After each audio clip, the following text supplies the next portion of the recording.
In a small village lived a skilled mason named Arjun and his two sons, Amar and Vikram. Both boys were born to the same father, raised in the same home, and given the same opportunities. But the choices they made would lead them to very different fates. Every day after school, Arjun taught his sons the craft of masonry. "This skill will feed you for life," he said. "Learn it well." Amar, the elder son, practiced every day. He mixed mortar, laid bricks, and studied every technique his father taught. But Vikram, the younger, found it boring. While Amar worked, Vikram made excuses. "My hands hurt," he complained. "This work is too hard. Why should I suffer when I can enjoy my youth?" Their father warned him, "Easy now means hard later. Hard now means easy later." But Vikram only laughed and went to play with his friends. Years passed. Amar became skilled. His hands could build walls that stood for generations. He could judge the strength of stone with a glance and mix mortar to perfect consistency. Vikram, meanwhile, had learned nothing except how to waste time and borrow money from his brother. One winter, Arjun fell ill. His body, worn from decades of hard work, could no longer rise. He called both sons to his bedside.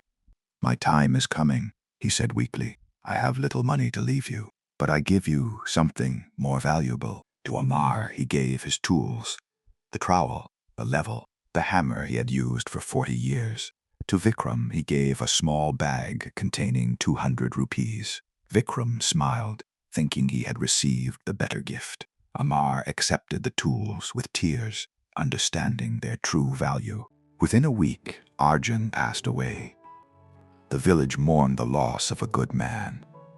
The brothers returned home, now truly on their own. Two paths lay before them, shaped by the choices they had made years ago.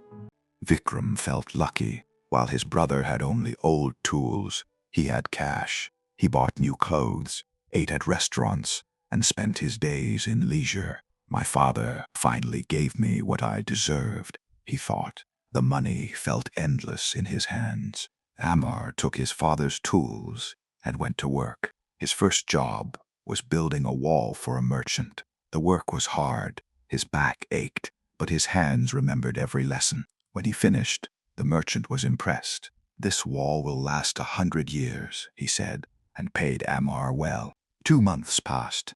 Vikram's money was gone. Every rupee spent on temporary pleasures had vanished like water in sand. He had nothing left and no skill to earn more. Panic began to creep into his heart. Desperate, Vikram went to his brother. "Help me," he begged. "Lend me money or teach me your craft." Amar looked at him with sadness. "Brother, I will give you food today, but I cannot give you years of learning in a day. The skill our father offered you freely, you refused. Now you must start from the beginning."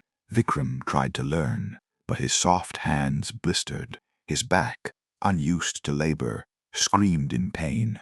Work that Amar did in 1 hour took Vikram all day, and still the wall stood crooked. "This is too hard," Vikram cried. "I cannot do this." Unable to learn and unwilling to endure, Vikram left. With no money and no skill, he wandered from place to place, doing small jobs for small pay. Some days he begged. The boy who had laughed at hard work now knew what real hardship meant. Meanwhile, Amar's reputation grew. People came from distant villages for his work. He built homes, temples, and walls that would outlast him. He married, had children, and lived with dignity. His father's tools, once old and worn, had built him a life of honor. Years later, Vikram saw his brother from a distance. Amar was teaching his own son to lay bricks, just as their father had taught them. The same lesson, the same opportunity, passing to a new generation. Vikram turned away, unable to bear the sight of what he had thrown away. The father had not been unfair. He gave each son exactly what they had earned. To the one who learned, he gave tools that would work forever. But to the one who refused to learn, he gave money that would run out. The inheritance was not in the gift, but in what they had chosen to become. We often think the easy path is the smart path. We avoid discipline because it hurts. We chase comfort because it feels good. But Comfort today builds nothing for tomorrow. Every skill you refuse to learn, every hard work you avoid, every shortcut you take, these are not victories. They are debts you will pay with a harder life later. Your father's inheritance is not money. It is the discipline to work when you don't feel like it, the willingness to learn when learning is hard, the strength to build something with your own hands. Those who accept this inheritance may struggle now, but they build a life of dignity. Those who reject it may rest now, but they will beg later. The choice, as always, is yours.